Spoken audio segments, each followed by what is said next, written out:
Good afternoon. Welcome to the webinar on income inequality in Nebraska. My name is Eric Thompson, and I'll be presenting the webinar here today. The webinar is presented by the Bureau of Business Research, which is a research center in the Department of Economics within the College of Business Administration at the University of Nebraska-Lincoln. I'm the director of the center and an economist that focuses on state and local economic growth. So I'm happy to present this webinar on income inequality. It's a topic which I've been following for a number of years. Before we get started with the webinar, I'd like to point out a few features of our webinar today that you might want to take advantage of. First of all, there's a participant list in the screen in the center right, the window in the center right part of your screen.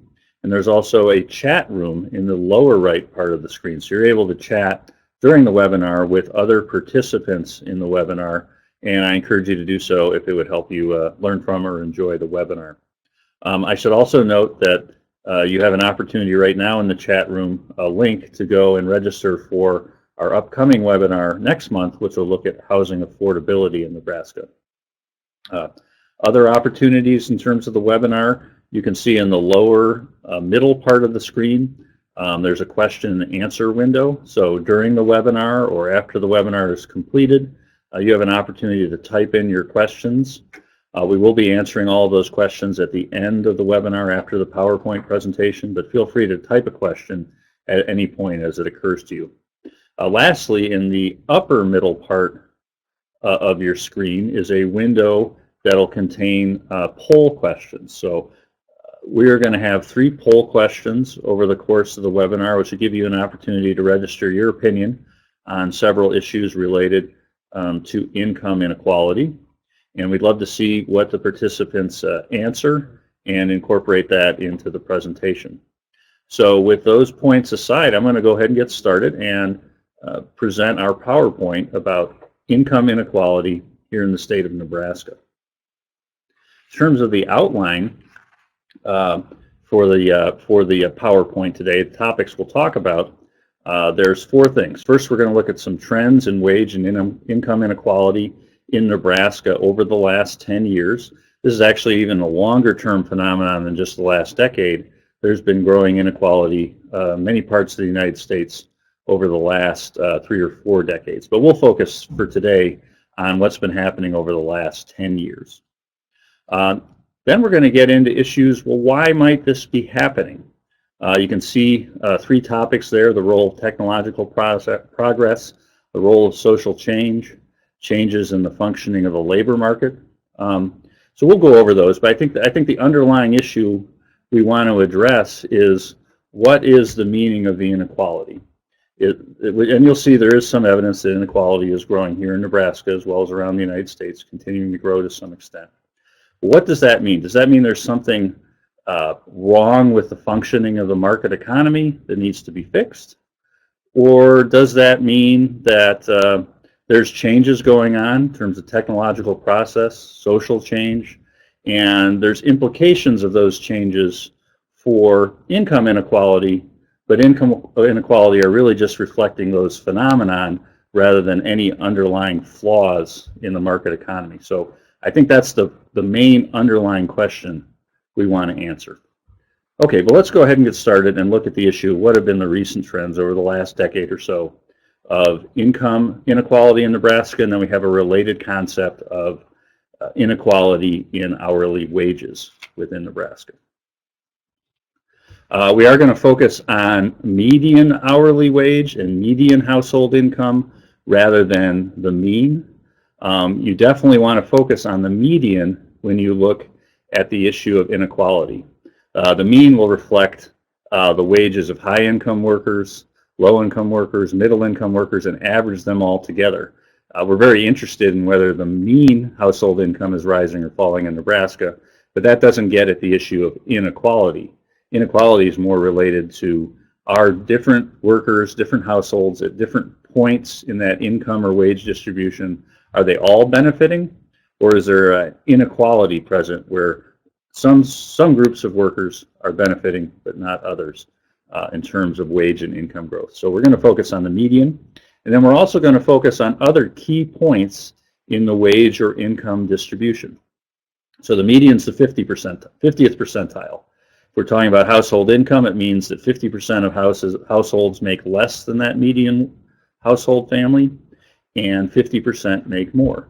But we're also interested in some of the lower points in the income distribution. The 10th percentile, 25th percentile. So let's look at the example of hourly wages. The 10th percentile worker would be the worker who earns an hourly wage that's greater than 10% of the people in the workforce, but less than 90%. So that's a lower income, lower wage worker. The 25th percentile worker would earn more than 25% of the workers in the workforce in terms of hourly wages, but earn less than 75%. So that's sort of a lower middle class worker, perhaps what's sometimes called the working class worker. 75th and 90th percentiles, those are your high income or high wage workers. So 75th percentile worker would earn more than 75% of the other workers in the economy, but less than 25. And similar definition for 90th percentile. So we're going to look at these snapshots, not just the median, but throughout that wage distribution. Okay, that brings us to our first question. Which group do you expect had the lowest wage growth, say, over the last 10 years? Was it the middle class workers, the median workers who were in the 50th percentile, lower middle class workers, also known as working class workers, at the 25th percentile, or was it the low income workers at the 10th percentile, the very lowest income workers? Let's see what we find. Okay, and before we get into some of the specific figures, let me give you kind of the bottom line here. What are we going to find when we look at some of these figures showing us trends in household income and wages in Nebraska and the U.S.? Well, we're going to find that there's relatively little growth in median hourly wages and median household income in Nebraska since 2006. There has been growth, and in real terms, so the rate of the median workers' hourly wages and income has grown even more than inflation. So there's been a real increase in that standard of living, but it's pretty limited. Now, there's some good news from recent years. The growth has been positive the last 3 years, and especially the last year. Generally speaking, we're going to show that higher wage workers have benefited and experienced more growth than middle income and lower middle income workers. And finally, we're going to see that Nebraska tended to do better in terms of the growth of median income workers than the United States. So while inequality might be rising over the last decade around the country, that hasn't happened to the same degree here in Nebraska. Our median workers have experienced a 4% real wage growth over the last decade. That's cumulative wage growth. And our median household income is up 4.5% during that period. So things have been a little better in Nebraska, but hardly great. All right, let's show you some specific results. Here is the trend in real median household income since 2010. This data is from the American Community Survey. That data source doesn't have as much detailed state-by-state information previous to 2010, so we're just going to focus on information from 2010 to 2015. And what you can see, and this is in real terms, so adjusting for inflation, that both in the United States, in blue, and Nebraska, which is of course in red, we've had growth in real household income for the median worker during the 2010 to 2015 period. The growth has actually been stronger in Nebraska than the United States. So Nebraska does lag the U.S. in terms of median household income. However, the gap was much larger back in 2010 than it is in 2015, the most recent year for which data is available. So Nebraska's caught up a bit with the U.S. Now let's look at real median hourly wages. Again, this is hourly wages of the median worker, already adjusted for inflation. Once again, you see some progress. Now we're able to go back a full decade from 2006 to 2015, and you can see that there's been some growth during that period, especially the last few years since 2012. And you also once again see that the rate of growth has been faster for median workers in Nebraska than the United States. The median worker in Nebraska has seen their income rise, their median hourly wage rise by about 63 cents during this 10-year period, even after adjusting for inflation. Much smaller increase nationally of just 23 cents. So 63 being much stronger than 23. So again, you'd like to see the median worker have more solid wage growth than this, faster wage growth than this, but at least in Nebraska, it's going a little better than around the nation. Now let's look across that whole income distribution. But before we do that, let's look at the poll results. So which group had the lowest wage growth? You can see that middle class workers, we've been looking at some of their data, about 15% of you thought that that was the group that struggled the most in terms of wage growth. Lower middle class workers, the 25th percentile, sometimes known as the working class, about 13% of you picked that group. But the most common answer was low income workers, those in the 10th percentile, the lowest income workers. Well, let's see what the data shows. Right here you can see the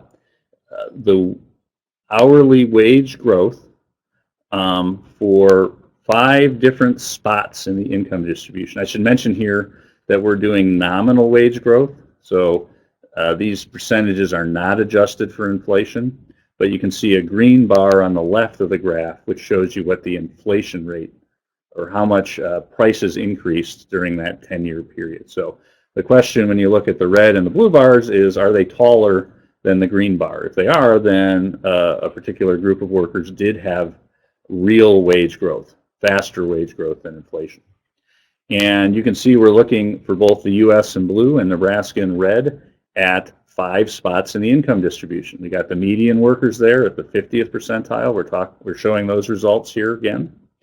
We've got the 25th percentile, that working class worker, what's been happening with their hourly wages. We've got low income workers, the 10th percentile, and we also have the 2 high income worker groups in the 75th and 90th percentile. And what you see, again, you see some evidence, at least among low and middle income households, of faster growth in Nebraska than nationally. Nationally, maybe a little bit faster growth in the highest income workers. But you see a bowl-shaped pattern in both Nebraska and the U.S. The lowest income workers, the 10th percentile workers, had faster growth in their median wage, about 7% faster than the rate of inflation. So 7% growth in real wages for our 10th percentile workers.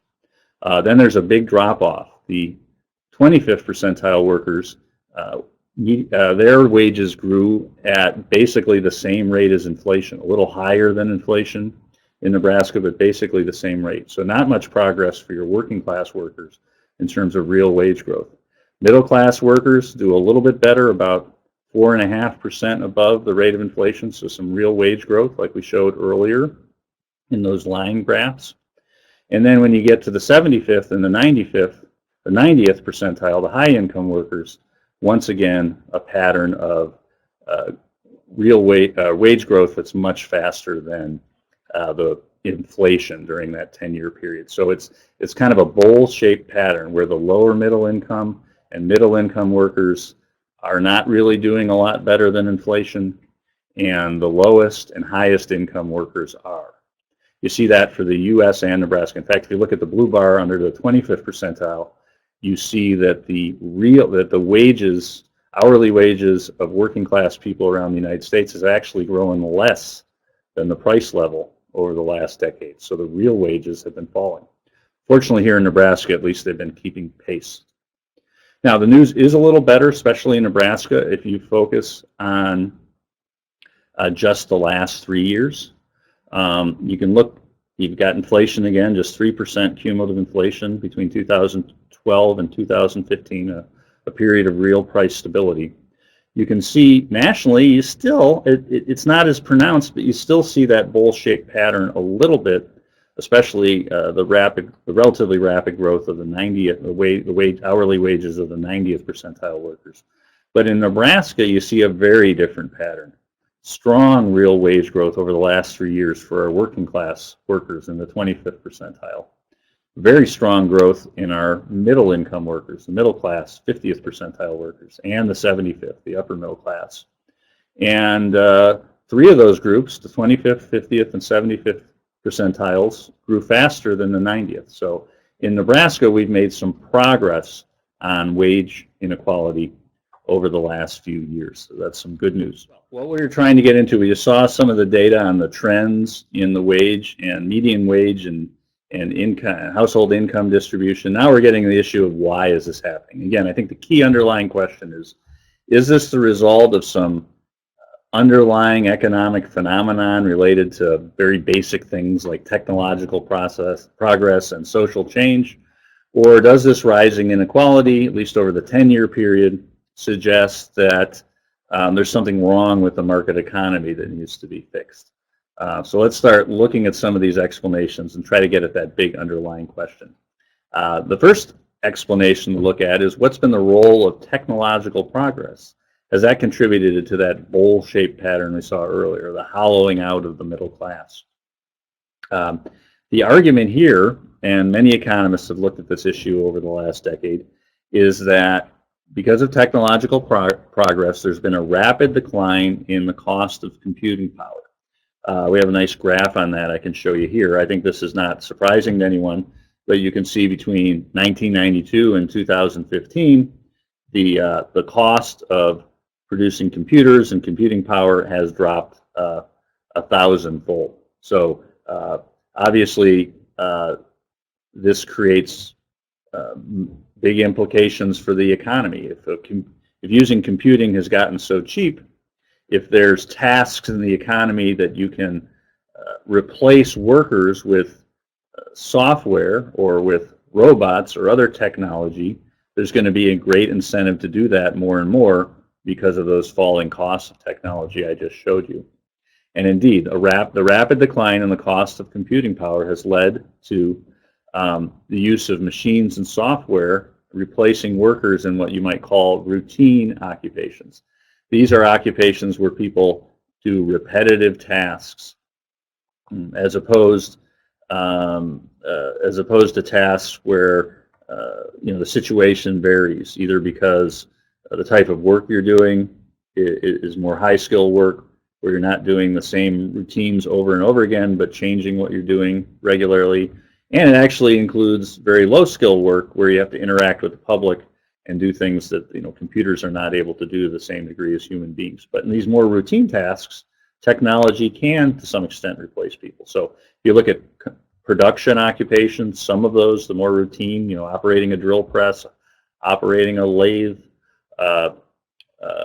putting windows into cars, you see that robots have been able to, and machinery software has been able to replace some of those production workers. And it's not just in manufacturing. If you think about bookkeepers, clerical workers, software has been developed to automate some of those things where you just don't need as many people as you used to in the past. And so this has led, obviously, to some decline in the need for routine workers, and a lot of those workers are formerly middle-class citizens. So it's had a big impact, according to this theory, on the strength of the middle class in the U.S. At the same time, it's really empowered high-skill workers who utilize this computing power, or perhaps develop the computing power, if you think of computer engineers and so forth. So technological progress has had real implications for wage and income inequality. Well, let me ask you one other question, and we'll get to the answer in a moment. Question 2 for the poll: how will technological progress impact the wages of low-skill workers? So not your middle-skill workers in routine occupations, but your low-skill workers. A lot of them are in service and retail occupations. It's going to reduce their wages, have no effect on wages, or raise their wages. So we'll answer that poll question a little bit later. Okay, let's get back to the role of technological process. Routine workers, as I mentioned a moment ago, have been a big part of the middle class. This technological progress has led to a decline in demand for middle-skill jobs. As demand declines, there's both fewer middle-skill jobs and flat or declining real wages. So in that way, this technological progress might have led to rising inequality because of flat or declining real wages for middle income workers in routine occupations. On the other hand, for high skill workers, those who design and utilized enhanced computing power and related things like robots and robotics, there's been an increase in demand for their skills, either to produce these things or to utilize them. And the result is a growth in demand for high skill jobs or jobs in high skill occupations, growing employment and growing real wages. So again, the technological progress is contributing to inequality by leading to a reduction in job opportunities and slow growth or a decline in wages for middle and lower middle income workers, but an increase for the high income workers. Now, what about the last group we haven't talked about yet? The low income workers. Well, let's look at the poll results. The participants in the webinar, about 3/4, I see it just dropped to 70%, believe that the technological progress will reduce the wages of low-skilled workers, about 2/3, and about an equal number of the remaining people saying no effect or will raise the wages of low-skilled workers. Well, if you define low-skilled workers narrowly to be those 10th percentile workers, there's actually some evidence that technological progress will raise their wages of the 10th percentile workers. And the argument there is that the 10th percentile workers provide a lot of the services that the 75th and 90th percentile workers use. So as the high income workers' wages grow due to technological progress, they're going to spend more money on retail, they're going to spend more money at restaurants, they're going to spend more money at bowling alleys, on entertainment, and that's going to create a lot of job opportunities for your lower skill service workers. And that's going to mean growing employment opportunities and rising wages for low skill workers. So it also explains that bowl-shaped pattern where the very lowest income workers did see their wages rising. Okay, so the role of technological progress. That's one of the explanations out there. Now, the quintessential industry that's affected by this is manufacturing. Talked about that a little earlier with routine production occupations. And you can see here the manufacturing for data for Nebraska over the last 10 years kind of fit that hourly wage data we saw earlier. If you look over the whole 10-year period with the big drop in manufacturing jobs during the Great Recession of 2007 to 2009, manufacturing employment is down about 5,000-6,000 jobs in Nebraska over the last 10 years. And sure enough, we saw that rising inequality. However, over the last few years, we've had some healthy growth in manufacturing employment, and perhaps that's part of the reason that over the last 3 years in Nebraska, we actually saw a reduction in inequality. Okay, so now we want to talk about the last two possible contributors to rising inequality. Before we do that, let's ask the third and last poll question. How will the increased use of merit pay influence wage inequality? For those of you who are not familiar, merit pay is the idea that each worker will receive a pay increase based on merit, based on the quality of their work or volume of their work, rather than having everyone in a similar job title receive a very similar wage increase. So merit pay obviously has been around for a very long time, but in recent years in the United States, merit pay is becoming more and more important in a wider part of the economy. So do you think this is tended to increase, reduce, or have no influence on wage inequality? That's the last poll question. Okay, now let's look at another possible partial explanation of rising inequality, wage and income inequality. And that's the role of social change. And I think here you need to look at how the country has changed since the post-World War II period, perhaps since the mid-1960s. Hard to put a very specific date on it, but that's a rough date. Since that time period, there's been growing challenges for the American family. Fewer and fewer young people are living in a situation where they have a large extended family around them. A lot of families, nuclear families, have been moving around the country, migrating, and so children have less access to their extended family on average than in the past. This has been happening since the mid-1960s. There's also been other challenges for the American family. rising share of young people raised in a single-parent family, other types of challenges. Those things have accelerated since the mid-1960s. Actually stabilized a little bit in recent decades, but at an elevated rate. There's been higher rates of substance abuse since the mid-1960s. That obviously can affect people's development if you're talking about substance abuse among young people. And sometimes that means substance abuse among parents, which obviously would influence, in many cases, a parent's ability to aid their child's development. And lastly, there's been some evidence, perhaps less so in Nebraska, but in some states, of pockets of decline in school quality. And that obviously influences the ability of young people to grow up and be as successful as possible in the labor market. And these things occurred in the mid-1960s and accelerated since the 1960s. So in the 1970s, you would have had a workforce in the U.S. and in Nebraska where maybe about a quarter of the workforce, the younger people, would have grown up in this situation, and the other 75% would have grown up in an earlier time where we still had problems with all these things, but perhaps fewer problems than we developed in the mid-1960s. A decade later, in the 1980s, it might have been more 50-50. Did people grow up during this more challenging period or an earlier period?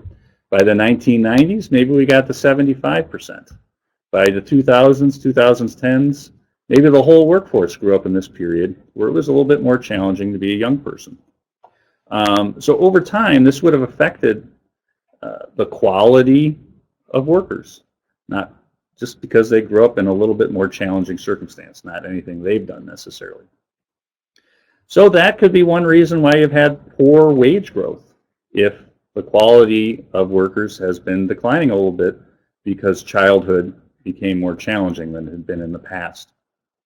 Under this model, you take a very different view of that manufacturing job growth I showed you earlier. Remember, there was a bit of a decline in manufacturing jobs in Nebraska.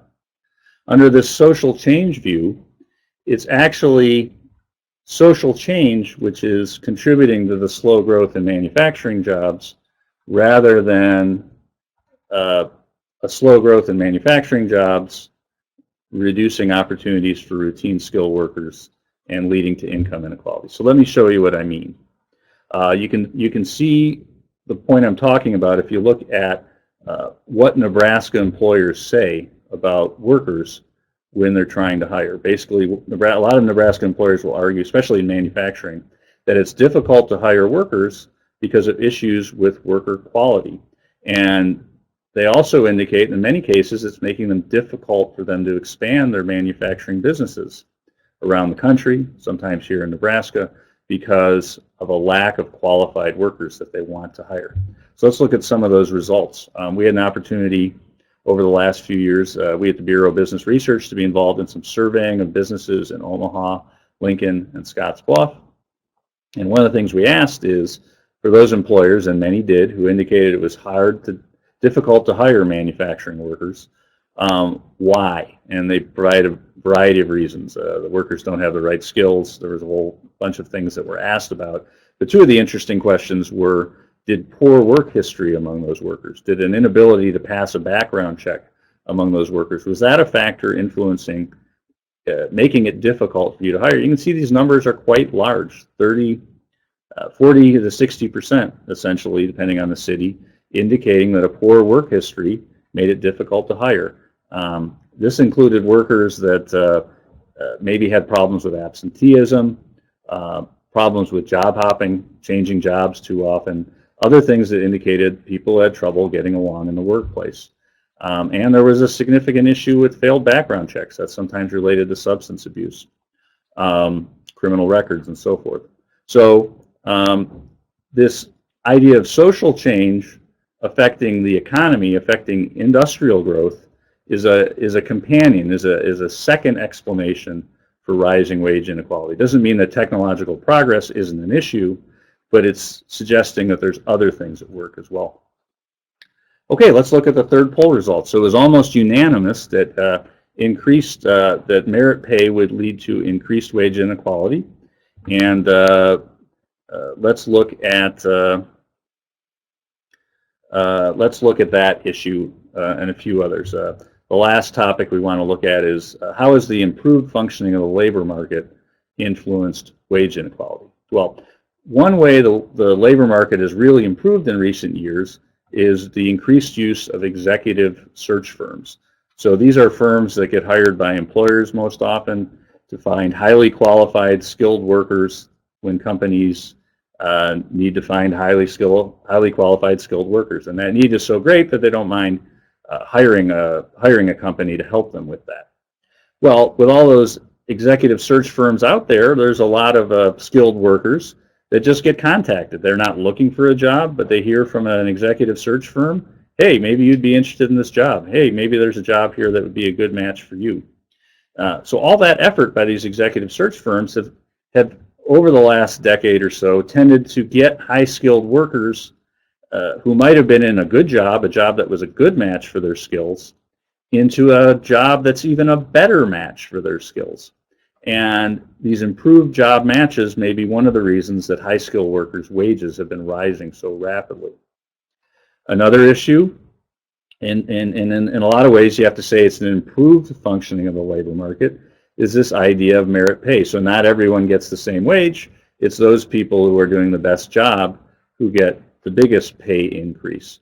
Arguably, that's the market, the labor market working more effectively and rewarding the most productive people. But obviously, that's going to have implications for inequality because of stagnating wages for some workers. So this evolution, improved functioning of the labor market is a third factor that could be leading to inequality. So let me just sum up, kind of address that first question I asked at the beginning of the webinar. What are the implications of all this? I think one implication is that things are a little better in Nebraska than around the nation, at least over the last decade. Our problems with inequality are real, but perhaps not as bad as the nation as a whole. Especially the last 3 years, there's been rising equality when it comes to hourly wages. The other implication is rising inequality probably shouldn't be seen as necessarily some sort of problem with our market economy that needs to be fixed. Rather, it's a natural consequence of social and technological phenomenon in a properly functioning market economy. Technological progress just has a tendency to drive inequality a little higher. Some of the social change that's been going on has a tendency to drive inequality a little bit higher. And an improved functioning labor market has a tendency to drive inequality a little farther. I don't know that we want to make the labor market function less well. I don't think we want to turn back the clock on technological progress. So these may just be changes we have to accept. Now, if we want to use policy to improve the situation, it might be in the area of social change where we have the best opportunities. Can we help more and more children grow up in an environment that's even more positive than the environment many of them already grow up in terms of education opportunities, preschool, and so forth? And will that help us increase equality in the future? That might be where our opportunities lie in terms of public policy. Anyway, thank you for your attention. I'd be happy to answer any questions that came up from participants in the webinar. Oh, thank you. So what are some examples of technological progress? Well, one good example would be, and I alluded to some of these a little earlier, the replacement of manufacturing workers who do routine tasks with machinery and robots. So there's a lot more robots on the factory floor at, say, a car factory and things like that, doing tasks that people used to do. The furniture industry is another industry where there's just been a lot of replacement of people with machinery. And then again, in the world of work, if you think about bookkeepers and all the tasks they needed to do, well, there's a lot of software now where if you enter some information into the software, it can make some of those same calculations that bookkeepers used to make. So those are some prominent examples of technological progress and how it's impacted routine workers who tend to be middle-income workers. Another question we received is, have increases in the minimum wage reduced income inequality? Well, you can see that that over the last 10 years, and many of those years were before the recent increases in the Nebraska minimum wage, the 10th percentile workers were doing a little better than the middle and lower middle income workers. So I don't know if it can all be placed on minimum wage increases, but that may be part of the reason that we've seen somewhat stronger growth among the wages of the 10th percentile workers. But you know, I think that's probably the type of wage inequality that bothers us less. If the lowest income workers are making more money, seeing their wages increase, yes, that does formally make inequality greater, but maybe in a way that, you know, we can be comfortable with and happy about. Another question we got, do you think the higher rate of single mothers has an impact as well, or the increase in diversity in race? Yeah, it is possible. Obviously, there's many wonderful single parents, but one parent may have less time available than two, and so there may be less input as children are growing up from parents. Not because people aren't trying really hard, but just two people can sometimes do more than one in some cases. Another question. Has technological progress led to an increase in unemployment? I think it does in the short run. Although I think you know, what we find over time is that workers adjust the industries and occupations they work in, and in most cases get back to work. So you do have periods. Sometimes technological change leads to periods of structural unemployment, but in the long run, there's people getting back to work. It might lead to some increase or decrease in labor force participation, but probably not a permanent increase in unemployment. Another question, to what extent did the increase in the minimum wage have a positive impact on 10th percentile worker? As I indicated before, that probably had some positive impact, but those 10-year trends suggest it's a longer pattern. That progress has been occurring more than just the last few years when minimum wages increased. What about the threat of artificial intelligence disrupting even higher wage jobs in the future, or those lowest wage jobs? Absolutely. So I think that's one of the lessons here, is that as technology evolves, it may have started by impacting routine occupations. It may end up ultimately impacting other occupations. And so I think the lesson is you want to be in the group that builds or works with and utilizes that new technology so you can benefit from it rather than being replaced by it. Are there any? That's a great group of questions. I really appreciate that. But I think we've answered those. Those questions have been asked. I want to thank you again for participating in our webinar. Please sign up for our next webinar, which will be on October 28th, covering housing affordability in Nebraska. You can see the registration site there, and I'll give you a minute to look at that. And then I also encourage you, please connect with the Bureau of Business Research. Follow us on social media, or if you like, to receive our 2 or 3 emails a month with new reports and information. Please provide us our email address, please, by mailing your email address to bbr@unl.edu. Again, thank you for your time and for participating in our webinar on wage inequality in Nebraska.